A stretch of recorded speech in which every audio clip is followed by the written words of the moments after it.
If you guys are lacking coins for all the new cards that are coming out right now, then check out IG Vault in the link down below. It's so easy to buy for them and they're by far the quickest site around. They even update you as your coins go in. Use code Kurt for 6% off. If, like me, you're addicted to Pokemon Go or want a quick way to catch up with your friends, then check out PokestopForYou.com with the link down below. They provide egg hatching, they can level you up, even catch a specific Pokemon if you need one. They're 100% legit, and if you use code Kurt, you get 5% off. What's up guys, Curtis here and welcome to a brand new FIFA 16 video. Today we have something that I think is pretty flipping cool. I have a list right here of something like 19 different players that have been in FIFA 10 that are in FIFA 16 now. These are players mainly that are Wonderkids. I only went for like relatively young players so you can see like their potential and stuff to see what they turned out like. Some obviously were already predicted to be sick, some obviously weren't necessarily predicted to be as good. So I've got basically a bench plus one, then the starting 11. I'm going to put the player on the screen for each one and we're going to crack through it. In case you didn't catch yesterday's video, they were both recorded at the same time. Basically I let you guys know that I had probably the worst haircut I've ever had in a long flipping time. Obviously it looks even worse now when the hat's not on it, but it is just beyond dreadful. So we're wearing a hat today, just a small accessory to keep us going. But without further ado, let's get stuck into our first one. If we could smash the like button, guys, that'd be absolutely amazing. It's going to take me a lot of time to put the cards that are on my screen there onto the actual video, so hopefully you guys can smash the like button and you enjoy. But first up, we have Robert Zieler.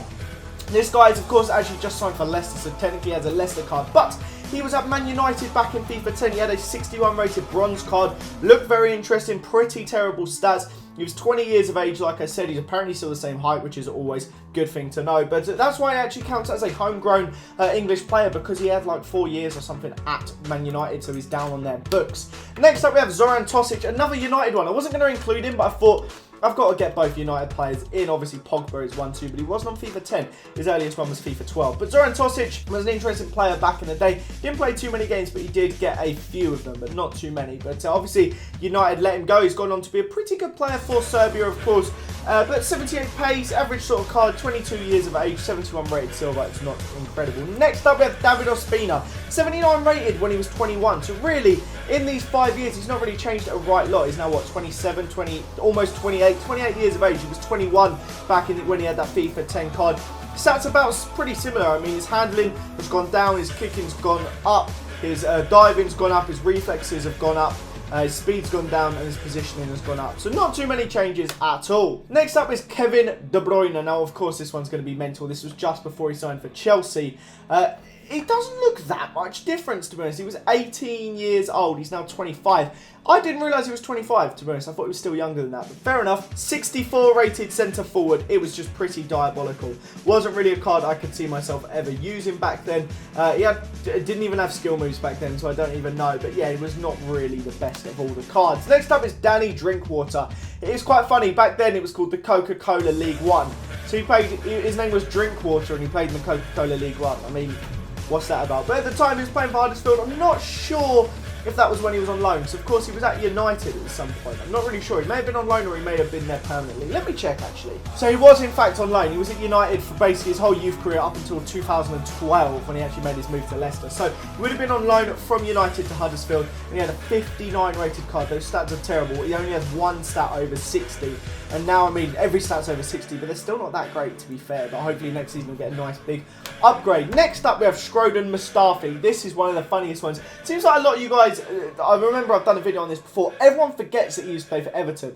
I remember it was an interesting one. He wasn't really too liked by Everton fans at the time, and now he's gone on to be a really solid, actual German international player. But yeah, they probably messed up a little bit in letting him go, but he's a very solid player now, 82 rated. He's gone up 15 ratings. His pace has gone down 2 though. His shooting's gone up, his passing's gone up, dribbling's gone up, defending's gone up, everything has gone up. Every stat other than his pace has gone up. He was 17 years of age at the time. He's still only young. He's only 24. I didn't realise he was that young. I thought he was a lot older because I remember him at Everton. So that's mental. That's a long flipping time ago. Next up is Morgan Schneiderlin. What a man. What a man. He's been very interesting for United this season. Not been as featured as much as he would have liked because he's been injured a bit. But I'm sure he's going to be very important in Mourinho's plans. I mean, he looks horrendous in that picture. This is when Southampton were in the Coca-Cola League One, which is obviously still the League One now. But I mean, he looks an absolute mess in that card. 61 rated centre mid.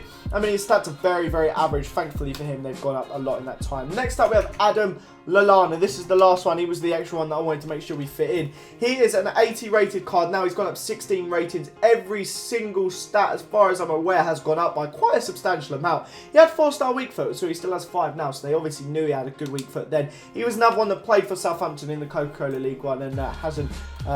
obviously, he made the move to Liverpool, and fair play to him. Players need to progress their career further on. Next up, we have Kasper Schmeichel. Of course, he's been part of the title-winning Leicester City sides. Absolutely incredible. But he was playing at Notts County in the Coca-Cola League 2 back at FIFA 10. Ridiculously crazy difference. His card's only gone up 2 ratings, so EA obviously knew something about him. But he would have been 22 at the time, which is still pretty young, a very young player indeed. Notts County, stats pretty similar. I mean, obviously, they've gone up a little bit, but again, that's pretty mad to be in the Coca-Cola League 1. Next up, we have one that's a little bit different to what you're probably expecting. This guy isn't actually naturally in this position. It's Gareth Bale. Back in the day, he used to be a left back. I'm sure you guys all know about that. This was the season. This was his real breakthrough season for Spurs, was the FIFA 10 year. And, I mean, he ended up getting like an 86 rated in form that season. But a left back, his pace has obviously gone up a ton. All of his stats have changed, but crazy, crazy difference. Just goes to show, like, when I think about it now, I can't even think of an example off the top of my head, but just look at like any young left back playing at any club right now. Imagine, let's just say, this is just the first one off the top of my head, say Borthwick Jackson at United. 5 years could be playing right wing for Real Madrid. Like, that's mental. Think about that. It's absolutely incredible. Next up, we have Mamadou Sakho. This guy has had a very interesting season. He obviously had all like the drug-related doping issues, but actually was fine and he got away with it, and it was all A-OK in the end. But very interesting for him. But he was a 71 rated PSG centre-back. I'm sure you guys remember that's where Liverpool signed him from.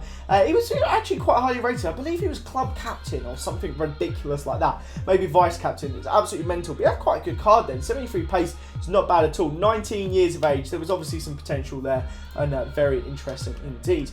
Now, when I did this one, I was kind of hoping I would find his Arsenal card. Now, I was able to, of course, find a card, but Harvard Nordfight played for FC Nuremberg back in the day. I'm not sure if you guys remember. I think I mentioned it in a video before. He was actually on Arsenal's like books as a youngster. He played Capital One Cup games and stuff like that, and I remembered him really vividly. It's always interesting to find players that started off originally at Arsenal and to see where they've gone. I'm sure you guys have the same thing with your own club. There's a lot of Arsenal players that are playing in really random places right now, and I think it's really interesting to see. Next up, we have Mika Richards, a player who actually isn't technically a right back anymore, but he was back then, and before he went to Villa, that was basically his preferred position. He's always been good for the fact that he can play both, but for Villa this season he played centre-back. For Man City, back in the day, obviously, he was one of the youngsters, and he was one of those players that really came up through the rise of Man City. He was kind of a good player before the money, and he just never really got in afterwards. He's an alright player, he's not too bad. He obviously was pretty terrible for Villa. I think he's one of those players that kind of suits a better squad, so can kind of hide your blushes a little bit more. But a little bit sad to see such a terrible season that he's had for Villa, and maybe, I'm not sure if he's going to get a move, but we'll see how he gets on in the Championship. But next up is Jackie Wilshere. This one for me is pretty interesting. He was 17 years of age and he got a 73 rated card. That's mad. Absolutely insane. I mean, now, a lot of people forget, he's only like 24. He's not that old at all. Like, that's still pretty young for a midfielder. He's still got another few years. If only he wasn't so injury prone. Every time he has a good run, he seems to really impress you, but then he gets injured and then he just doesn't. He's not up to pace for such a long time. I mean, I don't know why he was playing for England, because, I mean, I know every time he's played for England, he got like 4 man of the matches in a row for England, which is mad. But then he goes in his big injury breaks. Why would we expect him to suddenly be amazing at the Euros? He needed like 10 games to even have a chance, so it's a bit silly. But obviously his card there, he's got up 8 ratings. He's not even rare now, which is pretty hilarious actually. That's mad that someone like him doesn't even have a rare card, and he did back then. I mean, his highest rating now is 84 dribbling. He had 81 dribbling back then, so he's not really progressed at all. Next up, we have Toni Kroos. This one is quite a cool one. He's like such a high rated card now. He's an 87 rated card over at Real Madrid. He had a 72 rated silver when he was at Bayer Leverkusen. A really interesting card. I think it was a similar sort of time Ozil was obviously in the division over there as well. In fact, for the sake of it, let's also include Ozil on the bench. We'll come back to Kroos in a minute. We'll quickly have a look at Mesut Ozil. Right now, he was playing at Werder Bremen at this point in the Bundesliga. He had a really interesting card too. Which ones have I got in my club? In fact, we're going to put Mesut Ozil in the starting lineup because that's actually going to get mad chemistry for the squad. But back in the day, Mesut Ozil had a 76 rated Werder Bremen card. Very interesting. 87 dribbling back then now. It's the same as what he's got then. He was 20 years of age. It's a really cool card. Very interesting. He had 4-star weak foot then, which is not right at all. I mean, he's got 2-star now, and it's accurate. I never see him use his right foot. So 4-star is actually quite hilarious, but very amazing card for back in the day. But obviously Toni Kroos as well, like we were saying, 72 rated cam, absolutely mad, a very good player indeed. But we need to look at the player that would have originally been in that centre mid spot, and that is Dimitri Payet. This one is very interesting. He had a pretty ugly card, is probably the nicest way to put it. He was a left mid at Saint Etienne in, obviously, the Ligue 1. He was 22 years of age. He had good pace. He was a left mid. Like I said, he was a pretty decent player. He actually did get a crazy in form that season, which was pretty good. But he's definitely, I think it's safe to say he's got a bit better looking as the years have gone on. He's still not a gorgeous man, but, I mean, he's got a bit of a beard. He's sorted his hair out, sorted that monobrow. He's a bit better looking than what he was. But anyway, moving on from this this fashion show, we're going to look at Eden Hazard, and he is a left winger now. Of course, I'm sure you guys remember he was a right mid, and he also had a right wing and a cam card when he was over at Lille. He was absolutely crazy. He was so good back in the day. But 18 years of age, 82 pace, 80 dribbling, 78 rated card, still a pretty mad card. And he had so many good cards at Lille. I'm just looking now. He has got left wings, right wings. He had a team of the season in FIFA 12, which was 91 rated, but then he also had a cam, which was 88 rated. Oh, he was so good back in the day. Absolutely crazy for FIFA. Literally, like, all the informed was absolutely mad. Next up, though, we have Pierre-Emerick Aubameyang, another mad player. I know technically he's got an 84 rated card, but back in the day, he played for Lille as well as Hazard, which is quite cool. Both those players were both at Lille, but he was a pacey striker. He did go to right wing at some point, but Gabonese, of course, he was from Gabon. Still, obviously, you're not going to... Well, some players did actually change nationality throughout the years, but 20 years of age he was at the time. Pretty pacey, but obviously not as pacey as they know him to be now. 72 rated silver, gone up like 12 ratings since then, and he's absolutely smashing it. And then last but most certainly not least is Sofiane Feghouli. He's playing quite well at the moment. He's obviously just gone to West Ham on a free transfer. Back then he was playing for Grenoble Foot 38, who I do not think are in the Ligue 1 anymore. I may be wrong. GF 38. But he had a 72 rated cam, 75 pace, some crazy stats, some good, some bad. But boys, that's it for this episode. I hope you did enjoy it. This is going to take me a long time to edit, and it's taken me quite a while to prepare. So if you guys could smash the like button, that would be absolutely amazing. Subscribe if you're around here. Have a fantastic day, and I'll see you guys next time. Bye!